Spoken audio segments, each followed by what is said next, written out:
everybody. Thanks a lot for coming to our Titansgrave panel. If you look under your seats, you will find there is neither 5 gold nor a party. Sorry. It turns out you all roll like Yuri. We're very, very lucky to have some people from all aspects of the production here today. Before I start, are there any writers from the show who are currently in the audience and not on the stage? Okay, just making sure, because I was really, really, really super hoping that Clark Valentine would be here. So I would like to introduce you, sitting on the stage with me right now, to my immediate left, Mr. Chris Kramus.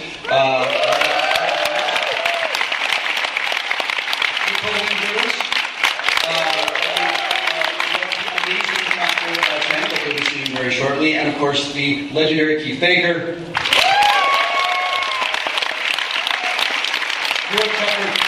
4, 3, 2. Chapter 2. I was getting there. 4, 3, 2. Yeah, that's fantastic. That's right. You're responsible for that. We're also very lucky to have another one of our writers with us. Please welcome to the stage my good friend, Mr. Will Hindmarch.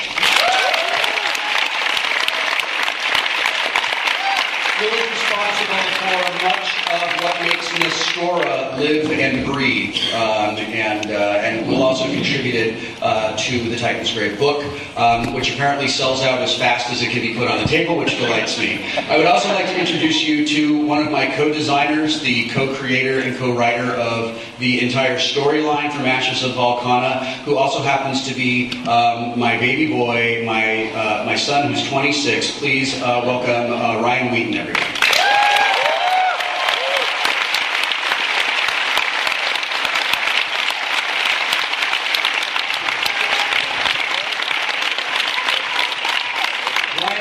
Not to tell you that today is his birthday. No.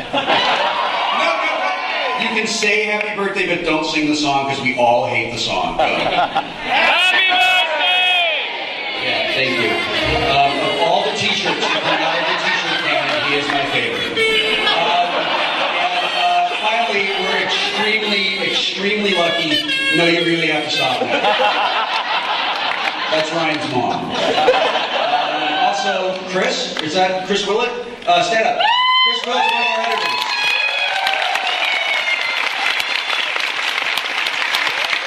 Chris is half of the incredible editorial team that cut everything, and Andy and Steve are back in LA working on Titansgrave and also on Tabletop at the same time.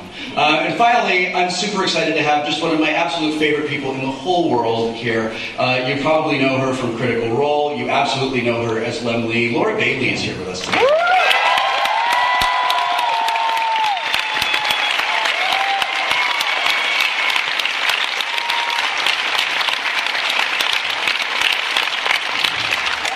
So just a second, I need to do this.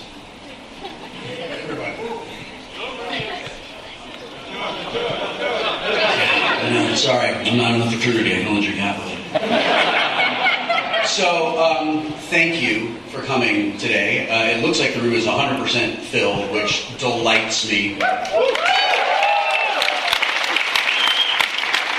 I think we want to do, correct me if I'm wrong, what I think we want to do is talk a little bit about how this came about, discuss a little bit of the challenges and rewards of developing what needed to be a narrative dramatic television series and a game system and module that was playable, and how those complemented each other and how they were incredibly challenging at times. And then we would love to take your questions as you may have them. It looks like they don't have mics here like they do at Comic-Con, so I imagine what we're going to do is the really awesome tested way of put your hand up and hope you get called on, which will be great. Well, I'm calling on you, but not to take your question, but to say, yes, you did it right.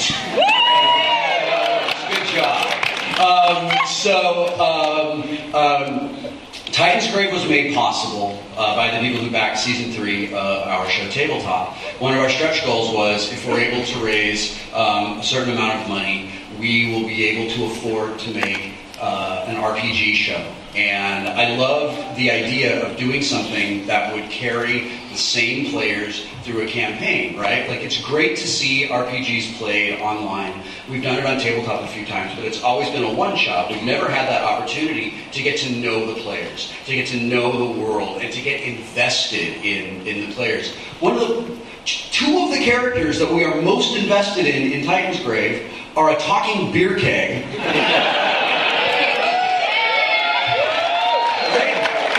And a talking teddy bear that aren't even player characters, right? Yeah, of course. Jeremy. And Jeremy. Yeah, classic Jeremy. I am trying really hard to have someone who is able to actually do 3D modeling, create STL files so that we can 3D print our own Jeremys. So I'm putting that into the public domain. Anyone who wants to print Jeremys, do it. You just have to give me money. We managed to successfully do that. And it all started with a meeting that I had with Chris and Nicole in the coldest conference room at Geek and Sundry a little over a year ago. And we sat down and I knew that I wanted to do a science fiction fantasy world. And I wanted to do that because I loved Thundar the Barbarian, I loved the heavy metal movie, I loved the Herculoids, and I loved these worlds where it was totally common to see a hover car being piloted by goblins who are like running away from a dragon with a person on it that's shooting an energy bow at them. Like, I just thought that was really super cool and really super fun. So we helped develop that world, and I know nothing about building an RPG. I know a lot about running them, but I don't know how to build them, and I'm really lucky that I have Chris and Nicole to work on developing and designing the world. And then Ryan and I wrote the story. We knew what the big story was going to be, and then we brought in this amazing team of writers to like make it come to life, and then put phenomenal actors in it who made it better than I ever could have made it on my own. So there you go. That's the complete history of Titansgrave. That's all you need to know. Yeah, it was great. Thanks for coming. So, go ahead, Chris. Oh, it goes back slightly farther because it was at last Gen Con that we had dinner and first talked about things at Harry and Izzy's. Good Lord, that's true. I'd forgotten about that. That's an odd thing to applaud for, but I'm glad you got it. Yeah, there it is. He's all right. Got the shrimp cocktail. Yeah, that's true. That's all right. Let's give it up for steaks for some reason. Thank you. Yeah, that's right. I forgot. That's where we talked about it. And then I called Nicole after when it looked like we were going to hit that goal in the Kickstarter. And I remember saying, "Hey, are you still doing Fantasy Age as a standalone thing?" "Yeah." "Do you think you could have it ready by next Gen Con?" "Maybe." "Why?" "This is what I want to do." "Oh yeah, we'll have it ready." That's pretty much how the conversation went, right? We ended up changing our overall company plans a bit because we had been working on another game using the adventure game engine. It's going to be called Eldritch Age. There was going to be world and rules and so on. And then after talking to Will, I was like, okay, we're going to pivot, and we'll save Eldritch Age for later, and we'll do Fantasy Age instead as rules, and then Titansgrave at the first setting. And so, because it seemed like, it might be worth it. Make that change for Will, his friend. And we really hope, our long-term goal is that we will be able to put together an actual campaign setting, an actual world book. What we have now is basically what's released, what's available now is kind of the writer's Bible for Season 1 of Titansgrave, along with the adventure and background on the characters and stuff that we played, but just couldn't get into the show because it was like kind of off the main narrative and everything. But I would like very much to put together an entire book, primarily because it will make the writing of future seasons of the show a lot easier for us. Because we won't have to come up with, we're like making up lore minutes before we go to sit down. I was like, Chris, I need stats on this weapon because I know it's going to come up and I don't know what they are. And asking Ryan, I need you to write this bit of dialogue because I need to say it and I don't have time to write it. And Ryan taking off and doing that for me. It was an incredibly collaborative process that I just did my best not to mess up. and we're really lucky that Keith and Will and some other amazing writers, Leonard Balsera and Clark Valentine from Fate Core and Rob Schwab from Everything, and who else was in with us? Ray Winninger wrote with us. Jackson Lanzig, who writes the Hacktivist comic with his partner. And the reason I wanted Jackson to write is that Jackson actually is my assistant's boyfriend, and Jackson runs this legendary Star Trek campaign in LA that is a 30-person campaign where they are building a season of Star Trek, playing the game, and they write the episode script out of the game that they play, right? Which is amazing, right? So I said to my assistant Alex, do you think Jack would want to, could he do this in all of his other work? And Jack was like, yeah, I can do that. So we were able to get him involved, which was great. Logan Bonner. Yeah, Logan Bonner is involved as well. Right now, Logan works on Pathfinder, but he's worked for Wizards of the Coast in the past. And Mike Selinker. Mike's work didn't make it onto the show because Mike has developed these amazing puzzles that are part of, I think they're part of Skyhold Fortress, right? Yeah. Or Skyside Stronghold. The name of that thing changed a bunch of times during construction, whatever. And we couldn't actually put them into the show because we were like, well, I guess now we're going to take this out of the narrative and make these players solve a puzzle rather than like have their characters solve a puzzle. And that felt wrong to me. But we still wanted puzzles involved in it because I like puzzles. Puzzles are great. So that's some of the stuff that's in the book that didn't make it onto the show. And of course, Nicole, who wrote the climax of the entire thing, which airs in 2 weeks. Don't read it in the book. You're going to ruin it for yourself. Or at least don't ruin it for everyone else. That's right. Don't write for anyone else. And a real interesting thing happened during production. I presume you've watched this up to about episode 8, right?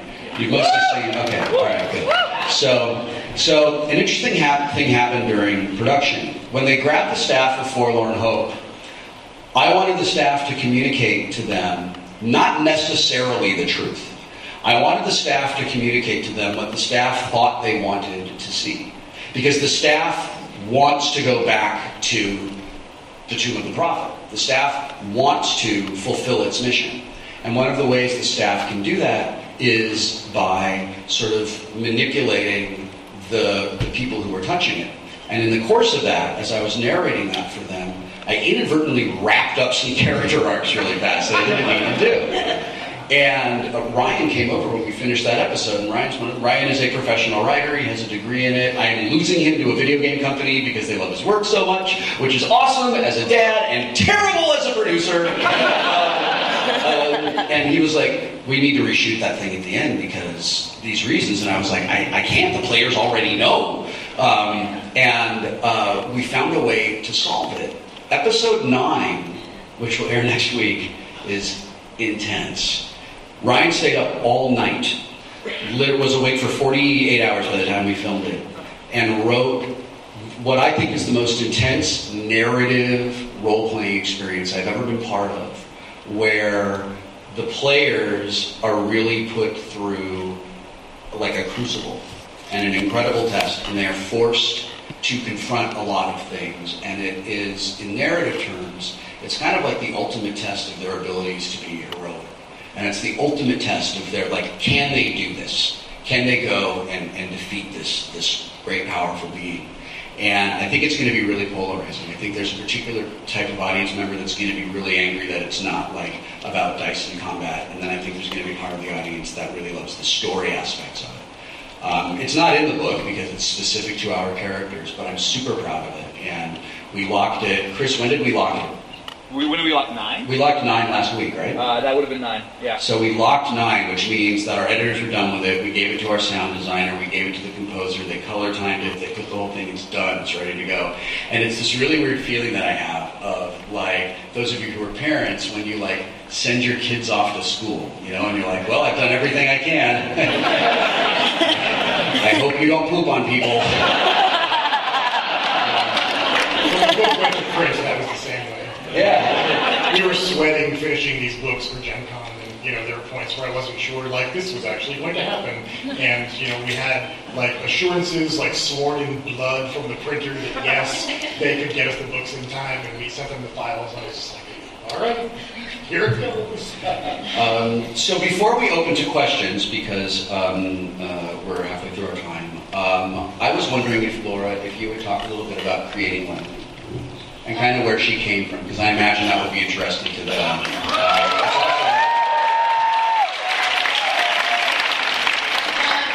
It was funny because you guys told us what the world was, basically, but we didn't have full details. So I knew it was like a mixture of fantasy and science fiction. And so I immediately knew that I wanted some sort of cyborg element to her. But my original vision for Lemley was that she was a bit more frail. And I was thinking she was going to be kind of sneaky, like somebody that would definitely like go into the shadows and hide if something came at her instead. And it just came about because all of us got together when we were developing the characters together, so we could, intertwine our backstories and really solidify the group. And Keeliel decided to be sneaky, and then Sleth decided to be a mage, and everybody was ranged, and I'm like, we need a tank. Chris and I are looking at each other and we're like, they're going to get murdered. They're going to get murdered in the first encounter. Run away. The whole game's going to be us running away. So I was like, I'll just be a tank, and that's not anything that I would normally have gone for. I normally like ranged attacks. And so I was like, okay, I'm going to go out of my comfort zone here. And the minute I did, Lemley became Lemley. It all came together, and that's when I decided to have a sword, and that's when, she just became this like crazy gung-ho sort of character because that's who she needed to be in order to have those kind of motivations to run in and really. And I remember that you had endowed her with being adopted by Saurians, Yes.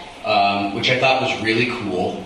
And Saurians were like background idea that were just sort of part of the world, and ended up really coming to the forefront of this when the players chose to really involve them in their life. And what's super interesting about that is, as this campaign setting is developing, it turns out that the Saurian Empire is a much bigger and much more intense part of the history, and also like the modernity.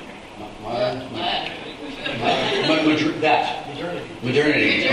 Yes. Yes, San Diegoites. It's a Wales.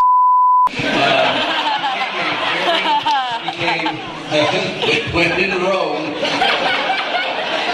it became a really important part of the world. They immediately leapt to the front of this thing, and it's one of those ways that these four players ended up shaping the world, and it's in the book, and it will eventually be the campaign guide. It was in your writings, just in these ways that it brought this thing together. And I remember asking you, okay, so you're adopted by Saurian parents, and then I was asking the players kind of what their relationships with their families were, and then I said to Laura, how did your parents die?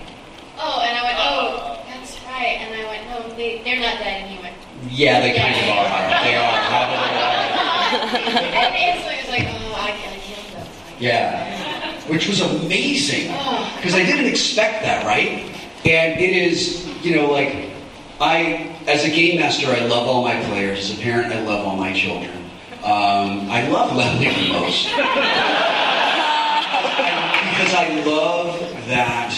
love that she's so damaged and so so wounded, and the metaphor of that half human, half cyborg thing, and then when you covered her up when she got slashed was amazing. I don't know if it came across when I'm killing the other cyborg, and you said you're cutting through and you're getting organic and mechanical, and it's all on your sword.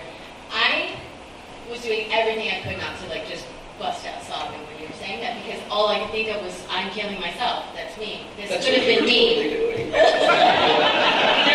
were multiple times where we're sitting behind the monitors watching you guys. Yeah, hands around my mouth so I don't say anything before the take, where you and Yuri just were killing me with your emotions. It was a thing that I'm into it for real. It's a thing that was really important to me. So, tabletop has kind of changed the way Muggles play tabletop games, right? And that's amazing. We love that. It's so exciting. It's so awesome that we have sort of like established to a particular type of person, like, it's not about what you play, it's that you play. It's not that you win, it's what it takes to ultimately get there. Like, it doesn't matter that you play games just as long as you play more games. And it really like said to people, games can be this thing. They can be about relationships and friendships, and all that stuff. I've been playing role-playing games since I was like 10. And I started playing Dungeons and Dragons with the Red Box set. And back then, when a rule came up or a situation arose that was too complicated for my friends and me, we just sort of hand-waved it. We were like, what is this rule? Oh, screw this. That's it. I hit it. And it kind of became about storytelling for us. And I fell away from the entire D&D line through second edition and even up through third edition because it kind of became about math. And it became about where your figures were in relation to things. And when we were talking about developing this, well, one of the things I loved about Adventure Game Engine is that it was designed to not require minis. It was designed to live in the imagination.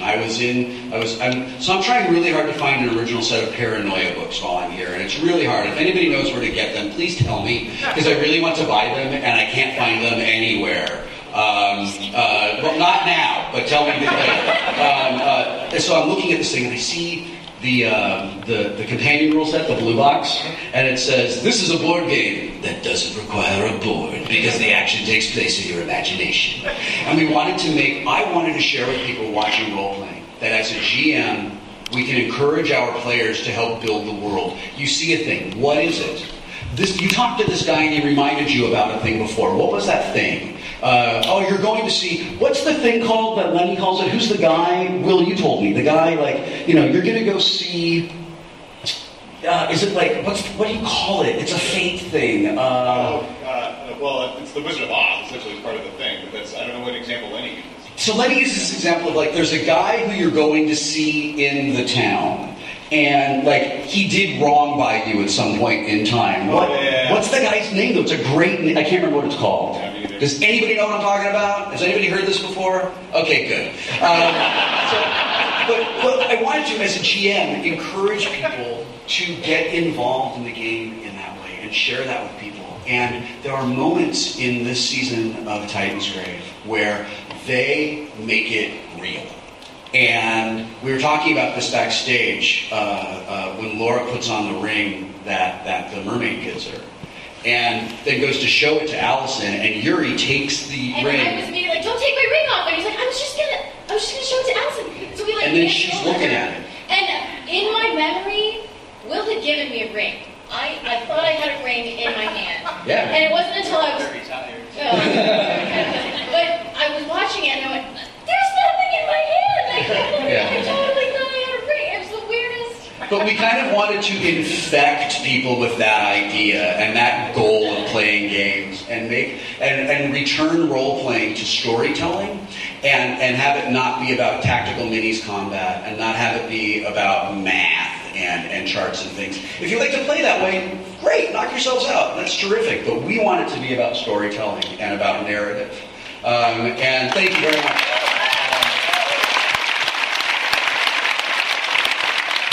A little bit of pressure from people higher up the food chain at Miyake and Sundry to celebrity stunt cast the show, and I didn't want to do it because I only wanted people on the show who were going to commit to playing their characters. Laura was the first person I wanted because we had played Dread together and I knew she could do it.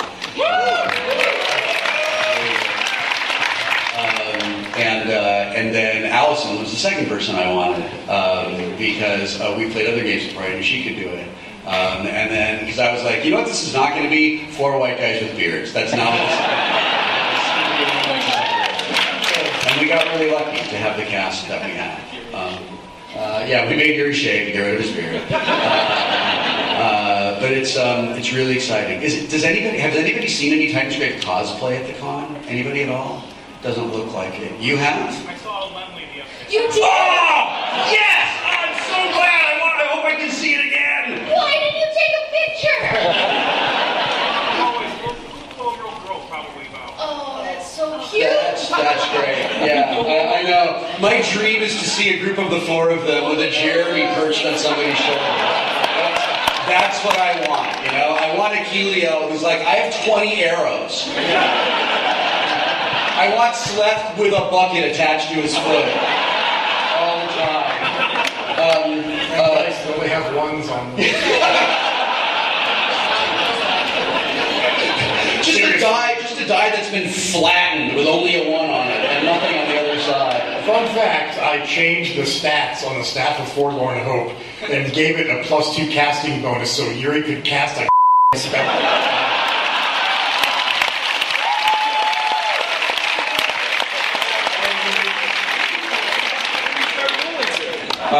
So I'm really grateful to the incredible group of people who came together to make the show a reality. Not everybody can be here today. I need to publicly thank Felicia Day for really being an advocate and an ally for this. Sherry Bryant supported us through the entire development process. Adam Lawson is one of our producers and directors, and our amazing crew. We got most of the tabletop crew to come back and do this. Before we open this to questions, I just want to sidetrack a little bit and announce that Tabletop Season 4 goes into production early next year.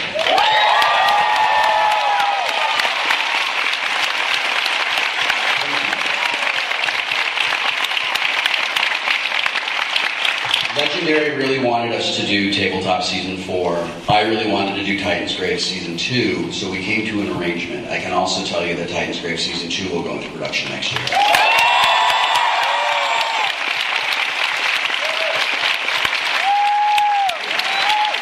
We have a lot of work to do. But we're really excited. I'm losing a great writer, so I'm hopeful that we'll be able to pull it all together and really make it happen. As we get ready to open up the floor to questions, Claudia, what are you doing? I'm going to need that mic if you want to open the question. You need this mic? No, the one there. You need that mic. Oh, okay, great. Okay, that's good. Okay, yeah, forget about that. I didn't want to talk anyway. I guess we're going to share a mic.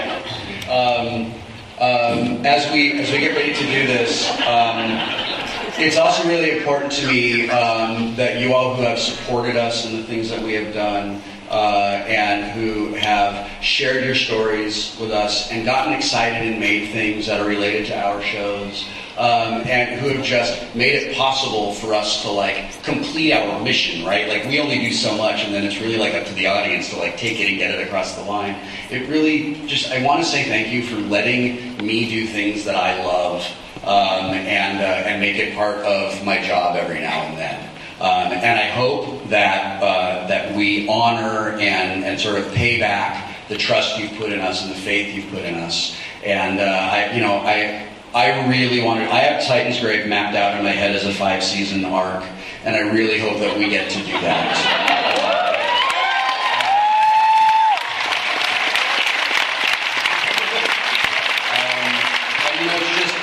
Working in the entertainment industry, nothing's ever guaranteed except that Adam Sandler movies are going to suck. We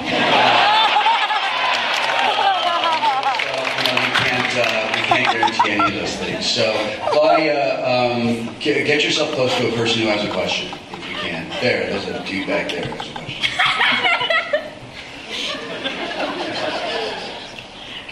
Just from the watching of it, and I know Pink Green lives far away from you guys. What was the timetable on the scheduling of the recording and for all your characters and stuff to get together?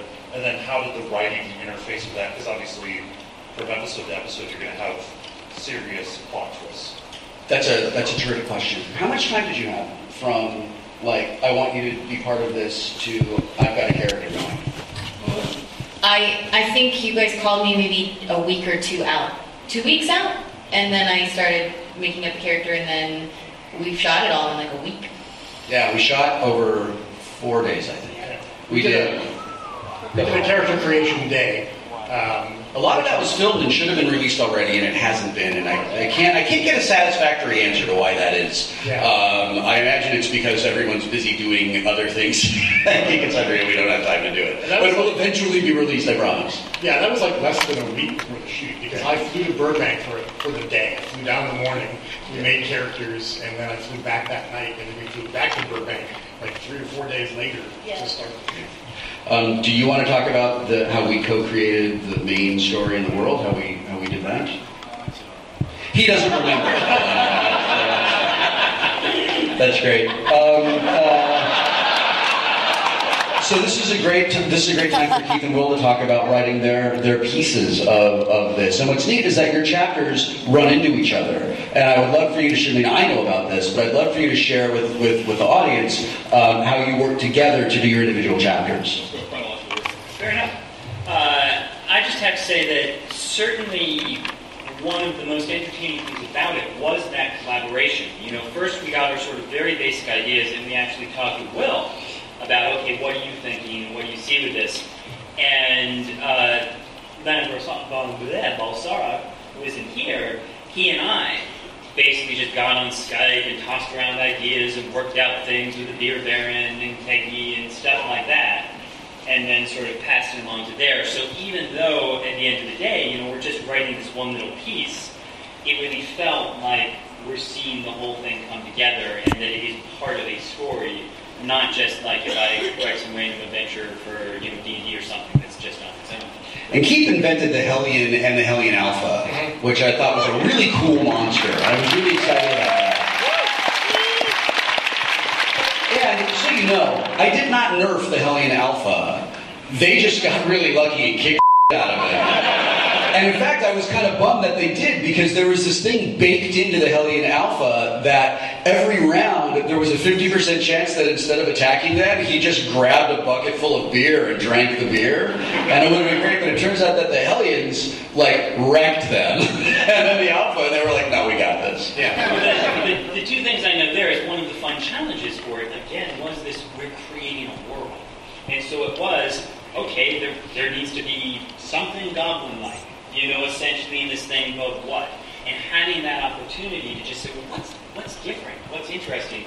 And what I, of course, love with the Alpha is having to be this incredibly tough thing, but of course it's drunk off the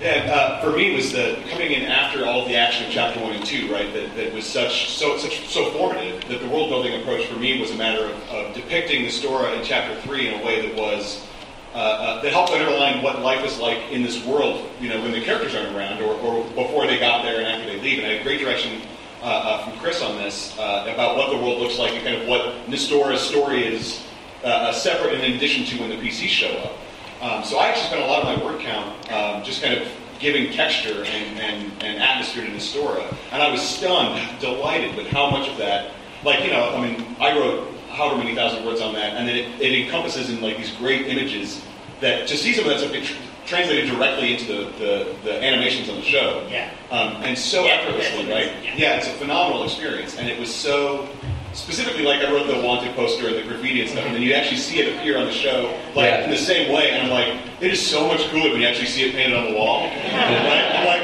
oh, this, like, I look good when teams of artists come in and make it better. That's the best. Adam Lawson put together a team of artists from all over the world, and they all worked with, like, multiple times, multiple notes, and hopefully we'll be able to put together an art book at some point that will have the concept sketches and all of that stuff, so that you can see how the world sort of visually came together.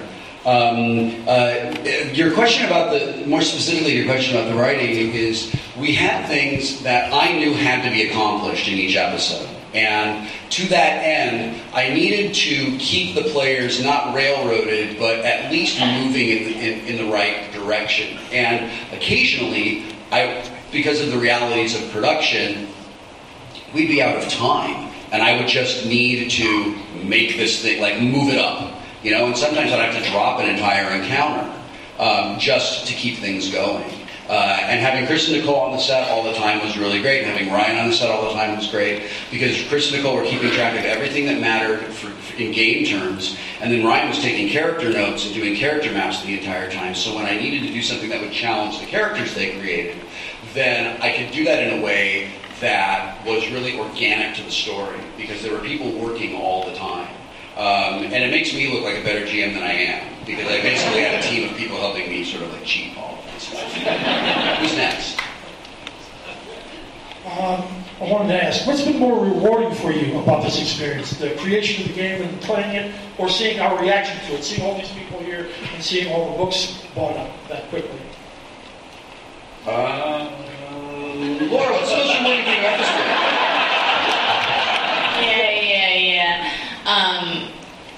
You guys, for me, this is pretty freaking phenomenal. Yeah, I mean, you know, we sat in a room and we played games. We literally got to play games for work. What? And it's ridiculous. And I got the easiest thing to do out of everyone on this production, for sure. So yeah, I just get to sit back and reap all the rewards, I think. Bible party forever.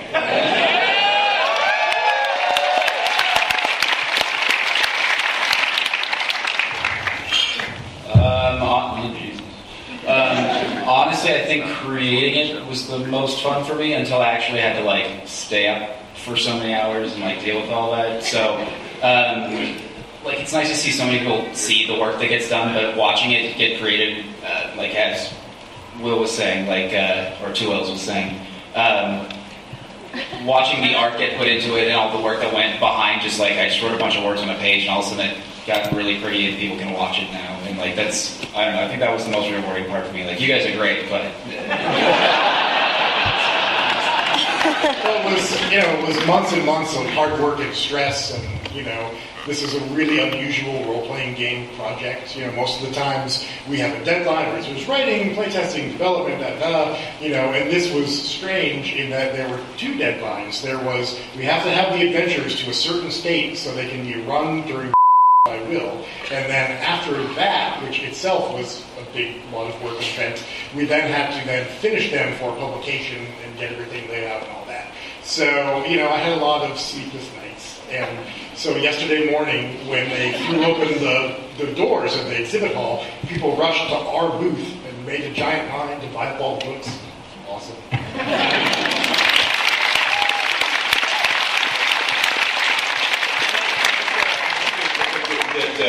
The joy of seeing players engage in the game is something, first of all, that as an RPG player, right, I'm already, as a GM, I love that already. But I'm familiar with that. The surreality of seeing the same game and being able to share it with so many people, being able to now talk about Lenley and Jeremy and have these common touchstones is such a big deal. But the kind of the biggest thing, the reward that this is just kind of a piece of, this is a representative of, is seeing the hard work that everybody did, not just connect, right? But that it brings this touchstone to the hobby in a way that gives us a shared experience that we can talk about in a way that so often gaming is kind of siloed because our adventures are different from one another because we're at different tables. And now we have this in common, and I think that's really effective. And it's like keep on the Borderlands too. Yeah. That's you said what I would have, what I was thinking and was not able to talk words. Articulate. Where are you, Claudia? Claudia, you're in the back there. Yeah, go ahead. Hello. Hi. So I work at a friendly neighborhood game store in Connecticut, my home state, and we broadcast tabletop every minute we're open on a TV in front. And my boss bet me $20 that I wouldn't be able to get a selfie with you, so I was wondering if I could get You are going to lose $20. I know. I'm sorry. I'm the worst. You can get a selfie with Ryan. Well, I mean, you'll still lose $20, but you'll have a selfie. What if I do it and you just cut out one of the L's? Oh, why don't you do that? Why don't you come get a photo? Come get a selfie with Will, and I'll photobomb the selfie.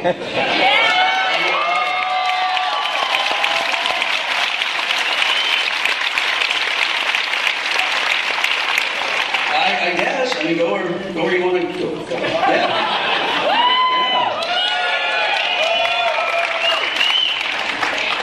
Yeah.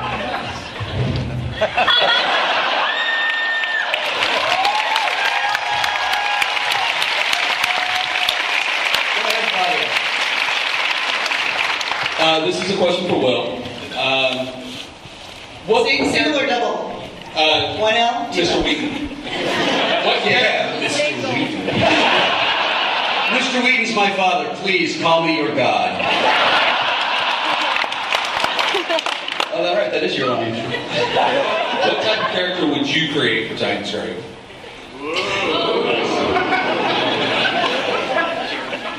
It's a tough question because I have a different relationship to the universe than the players do, because there's things that I know that the players don't know. I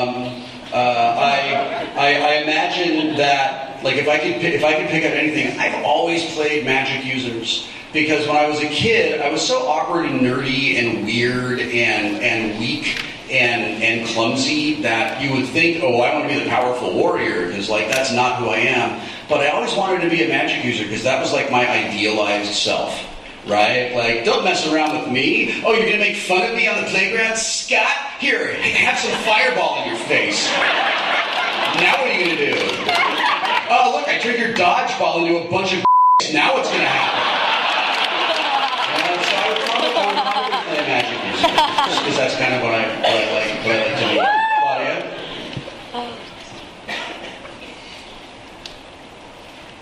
So this is for Laura. So now that the adventure's almost over, is now Chief Surgeon. Chief Surgeon, is he going to be continuing his surgical practice now? Or is the lobotomy going to be continuing on y'all's adventure? He's currently taking appointments for his new practice. Yes. Dr. Lobotomy is one of my favorite characters. I saw a hand here in the front someplace. Yes, ma'am. Yeah, you. Yeah. Just shout and I'll restate it. Go.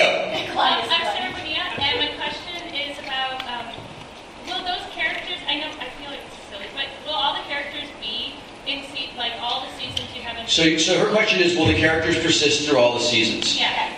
That is a very good question. There is the question of whether or not the characters survive. And characters have to survive to appear in future seasons. That's just the way it works. If you have a problem with characters in role-playing games that are broadcast being killed off, take it up with Chris Perkins. I have a question that is a continuation of that. If our characters were to die, would the same actor stay on the show?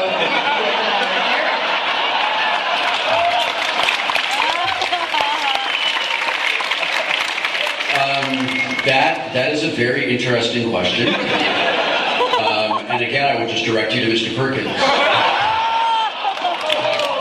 Not the rules bigger. I actually have some ideas to explore other parts of the world that don't involve the people who are involved in this particular part of the world. Whether or not we choose to go there hasn't been determined yet. I will tell you that I absolutely love this cast. I adore this cast. We worked together intensely for 4 days. I felt the same level of love and family and connection and camaraderie that I felt over 5 years of Star Trek, over 10 years of The Big Bang Theory, over years and years of Eureka. We have a group text that's been going on since the day the show ended, where we send each other stuff that we found that is related to the show, or we constantly make fun of Hank for not being in LA, and things like that. We were all friends in some way before the thing started, but this really brought us together in a really special way, I think, which really just delights me and it makes me grateful. Yes, Claudia. I have a partial question for everybody and then one specifically for Laura. Laura, do you ever think again that you would play another character with a low intelligence score? Or do you think this is the last one for obvious reasons? Are you kidding? I love it. I feel like, though, if I would want to stay something completely different than Leslie. Whatever character I would want to play in the future in any game. Lemley lives on her own, and I don't want to create anything else that's too similar to her, because I feel like that's not paying her the homage and the respect that I want to. She might come after you. She could damage me. There's a real good chance. Yeah.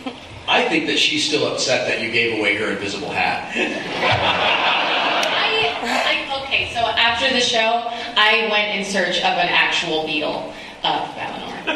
and found it and sent it to us on the text message. I did. I have a gold beetle in my house right now. What is your partial question? For the table, what are the odds that I could get my Fantasy Age signed? Well, if you go to the Green Ronin booth, Chris and Nicole will sign that for you. They've made that. They just said that literally right now. Claudia. Booth 1509. For those of us who are not GMs, and we didn't bring our GM with us to the con, and we have to go back and convince our GM that this is the system that we need to play next instead of some crappy, huge system that everybody else is playing. Could you maybe give us some persuasive points of what we could tell them, why we should play Fantasy Age, Titansgrave, this system over one of the other big, well-known systems? Well, one of the things that I will sort of challenge the assertion that because a system is huge that it's automatically crappy. Like, systems accomplish different things, and I think the system you play is less important than the people you play with. Different systems really support different types of gaming, right? Of course, I want you to play Fantasy Age, and I want you to play Titansgrave, because I want us to be able to afford to keep doing this and doing more of it, right? But if what you're saying is you liked the narrative storytelling style, and you liked the GM investing in having the players invest in the world, tell your GM that. As a GM, I love it when my players tell me what they want. And I check in with my players. Are you having a good time with this? Do you like the way this thing is going? How did this session work out for you guys? And it really is a collaborative experience. And honestly, the best way to let your GM know what you want out of the experience is to communicate with him or her, and just tell that person, this is what I'm looking for, and this is what I want to do. And Will Wheaton says you're doing it wrong. Claudia, go. I think this is the last question, if you don't mind. Oh, You that's want a one bummer. more time? Well, I mean, they made us wait 15 minutes to start, so we should probably get to answer this. We'll try to keep our answers really brief. Keith's got to go? Okay, bye. Thanks for coming, Keith. I do just have to say that the thing that boggles my mind is, of course, writing in episode 2 saying, this beer baron, he's like this awesome guy, everybody loves him, he essentially lives in beer Disneyland, he should just have a party. Like, this is what should be cool to help him. So just seeing all the We're really happy that Five Gold and a Party took off the way it did. We're all really happy and excited about that. Go. I detect a lot of camaraderie and chemistry between the actors, the players on the show, and I love seeing that. I wanted to ask how you chose the people to play on the show. And you've talked a little bit about Laura and Allison. Do you have any words about Yuri and Hank? Yuri and I have been friends. Brian said, well, they didn't suck. I've been friends with all the players for a really long time. And I knew that Hank had played a long time ago and had not played recently. I also knew that Hank has an audience that doesn't know we exist. And one of the things that I wanted to do was hopefully expose that audience that loves Hank to what we were doing. And that was sort of like a calculation that I hope worked out. I also know that Hank gets along with everybody, and I knew he would be really terrific. And I also know that Yuri is a phenomenal improviser and phenomenal storyteller. And Yuri just, and he's such a beautiful man. He's nice to look at. And Yuri and his wife Tara are two people that I'm so grateful and privileged to know, because they only know awesome people, right? Yeah. I mean, like, all of us who are lucky enough to be their friends, we know if Yuri's like, oh, my friend blah blah's coming along, blah blah's going to be awesome, right? And I like people who bring that energy. to the table, and that's sort of how it all came to me. Yeah, I mean, in short, they don't suck. Yeah, that's good. Yes, you sir, there in the middle. You're gonna have to yell. Yep, no problem. You make me want to be a GM. Until I can get a book, I've got another game to run. You had a support staff for Titansgrave. What do the GMs need to know that we didn't see on the TV? We saw you rocking this out. Other than getting the Titansgrave book, which I will do. Okay, so my fundamental rule about being a GM and the way that I try really hard to like make a story awesome, make an experience awesome, is I always try to find a way to say yes when a player wants to do something. And I make every effort that I can to get the players invested in the world. And I learned that by playing with Will, by playing with Chris, by playing with Ryan Macklin, by reading Fate Core, and I'm not a gigantic fan of the MMO RPG on a table aspects of 4th edition of Dungeons and Dragons. That Dungeon Master's Guide is just terrific. It is just full of such unbelievably good advice on how to run a game. Like, it's really super terrific. I just steal stuff that I like. Also, you can see it in action on the show, because Will's really good at this, is, you get story out of your players. So, you don't want to narrate at your story, right? You're making a story together. And you can see all the ways that Will brings that out during the show, and asking questions, taking notes about their backstories, and then, when you read the book, you can see how much stuff that just came from the characters and from Will that you won't actually see in the adventures, because that was being improv on the spot. I also did a trick when I was improvising things. I have the book, right, and I have the different chapters of the book, and I can read like what's basically boxed text on the book. And sometimes the players would do a thing that I didn't expect, and I didn't want them to know that I hadn't been prepared for that. And I didn't want them to know that because as a player, it changes your expectations, right? Like if you know, this is germane to the thing because it's there, and this is just a thing that he wasn't expecting. So what I would do is look at the book, no matter what I was doing, and give them the impression that I was reading a thing or looking for a thing. And I would tell this to Chris and Grubel when we were in editing. I'll be like, I made that up. That wasn't in the book. I made that up. I know. I'm a sneaky person. Very sneaky. Yeah. Go, Claudia. Hi. So, are you considering the possibility, you've got some officially published material now, are you considering the possibility of having tie-in novels or comics or other authors coming in to expand the world?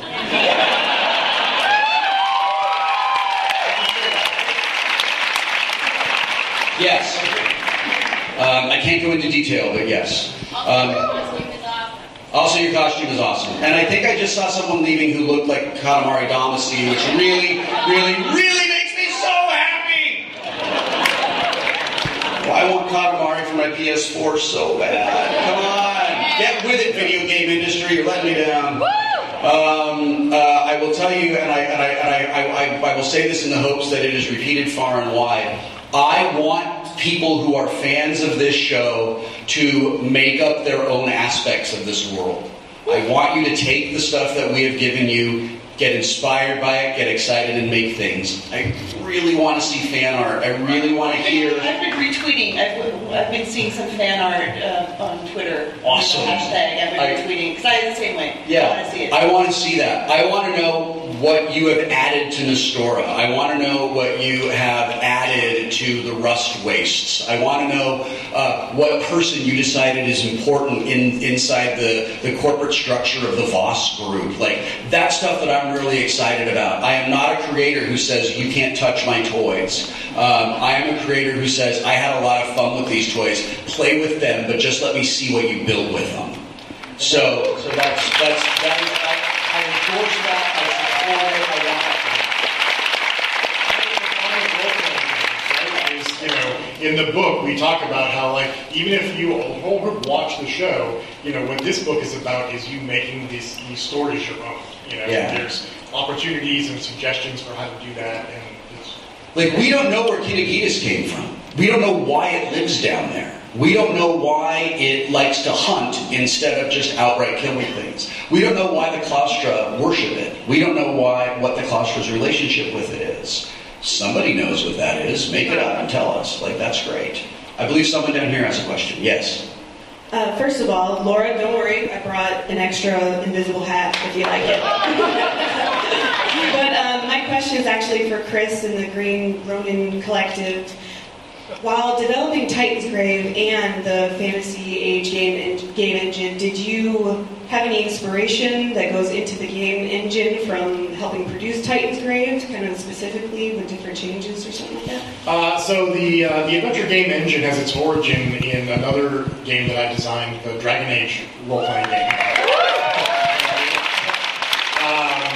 I designed that back in 2009, and sort of the moment that it came out, we had people asking us, like, hey, are you ever going to do a version of this that's not connected to the Dragon Age world? I was one of those people. He was one of those people. Because we really liked the rules, and, Fantasy Age really was taking the existing Dragon Age rules and breaking them out from the Dragon Age setting, which has some very specific things, like magic works in a very particular way there, and that was reflected in the original game, but now with Fantasy Age, we could do something that was a little bit different. I had two jobs. One was to make Fantasy Age a standalone game that could work for whatever fantasy settings people wanted to use it with. But then also we were making the Titansgrave book, and there had to be some specific things that were modeled in there. So the book, the second chapter has a bunch of rules additions, basically shows like how do you have blasters, how do you do cyborg stuff, here's some... Yeah, well, no, that's in the core book, because of these players. This is an important thing. Chris didn't expect there would be half races at all, and then 2 of the 3 players were like, how do we a half race? Yeah, so when we did the character creation session, I just winged it, and then I went home and wrote a new section. So we have taken the extra time, and this will have to be the last question, but I really want you to come up here and please give Laura your invisible hat, because I really want you to have it. Will you please come up on stage and bring her that invisible hat?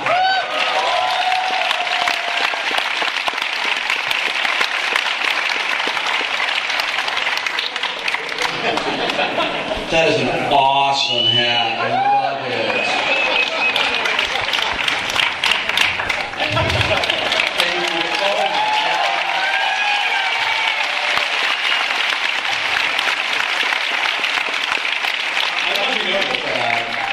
My grandfather was an invisible haberdasher. Yeah. That is good work. That's excellent. Okay. So I'm a GM, and I just recently started a couple of games, and half of my group is really, really into the storytelling, and half of my group is really, really into combat and rolling and math. And so this is kind of a two-part for Laura and Will. For Will, as a GM, how do you kind of push the players that are more combat-oriented into more of that storytelling aspect? And Laura, as a player, what are you looking for from your GM to kind of help you push that? So as a GM, I make an effort not to push the players in one direction or another. I try to satisfy the thing they want out of the game. Players that have played with me for a long time know that I put story above all else. So that's kind of what we work for. One of the ways that I help reinforce that with players, and I have played with people who just want to roll dice and just want it to be a minis game, is what they're doing. It's not you hit. It's not you do 5 damage. It is your sword connects with the shoulder of the orc, and it separates its armor and bites into its flesh, and the orc roars in your face. And yeah, that's right. Yeah, just like orcs have really bad breath. There's things like that when they fail a roll. It's not, well, you didn't make it. It's they deflected it, or as you're attempting to cast the spell, you're distracted by the memory of something relevant to the story, and you can't get the components to work together. And that's how I do that and keep it alive, because not everybody plays that way, but I like to tell stories. And I like to work together with other people to build and tell a story. So if someone really wants to play a combat-oriented game, I'm just not the GM for them. know. But I think that we have a responsibility as GMs to make all aspects of the gameplay exciting. And also, I think one of the things you can do is you can make it a safe place for players who are a little shy, who don't necessarily want to act out the way like Laura and Yuri and Allison really did. You know, Hank wasn't really an acting out kind of character at all, but the three of them were. So we made it a safe place to like just express yourself in that way. And some people aren't comfortable saying I say. Some people want to say Keliel says or whatever. And then as a GM, I ask lots of questions. How do you feel about that? You know, there's a moment, and I can't remember what it is. Oh God, it's when you're like trying to be okay about your parents being dead, and I'm like, well, okay, but how do you really feel about that, right? And like, do you notice that she's clearly like covering it up? And then there was another thing with Ankia where Ankia, oh man, and it's where Ankia, right when the show. Oh my God, no, it's when Ankia says, oh, I'm going to get the line wrong. All of us are.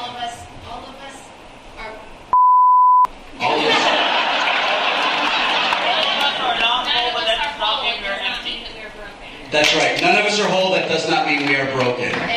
Yeah, or empty. Or none of us are whole. That does not mean we are empty. It's amazing. And that came out of, thank you, and that came out of me as a GM facilitating that storytelling moment between them. And that's just what you do. You know, you are a facilitator.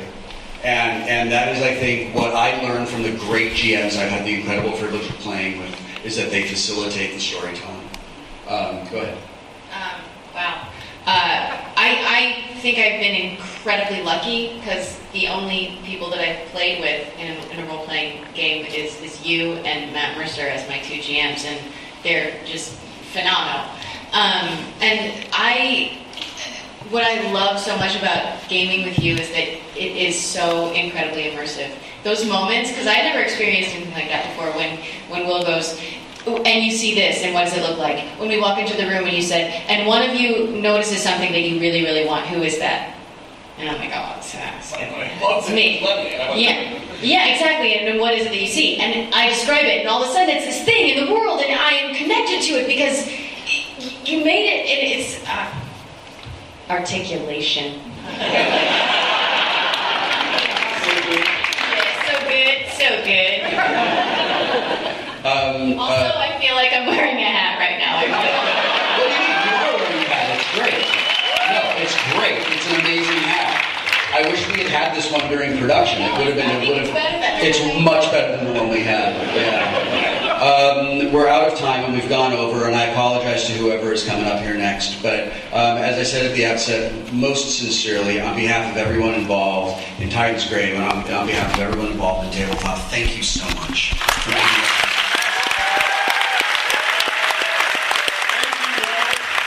Thank you to these amazing